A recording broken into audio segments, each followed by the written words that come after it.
In today's video, I'm going to teach you how to add a background image in Webflow. Start by opening your design in Webflow so you can work directly on the page where you want the background image to appear. Once your project is open, go to the canvas and click on the section or div block where you want the image to show up. This is important because the background image will be applied to the specific element you select. If you choose the wrong element, the image may appear in a different area than expected. After selecting the correct section or div block, move over to the right sidebar and open the Style panel. This is the area where you control the visual appearance of the selected element, including spacing, typography, borders, and of course, backgrounds. If you're new to Webflow, take your time here and make sure you're editing the style settings for the element you actually clicked on.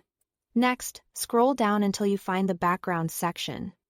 This is where Webflow lets you add visual layers behind your content. In many cases, this is the exact setting you'll use when you want to create a hero section, a banner, or a content block with a custom image behind the text. Now, next to Image and Gradient, click the plus icon.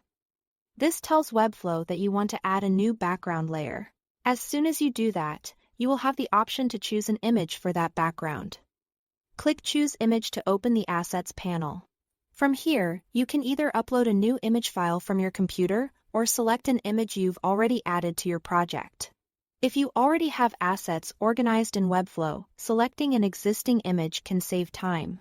Once the image is chosen, it will immediately appear as the background for your selected element. After the image is in place, adjust the sizing and position so it displays well across different screen sizes. For the image size, set it to cover. This helps the background fill the entire area of the section or div without leaving empty gaps. You can also control the tiling behavior if needed. Although for most background images, you will usually want to avoid repeated tiles unless that's part of the design. Then set the alignment position, such as center, to keep the most important part of the image nicely framed. That's it. Thanks for watching.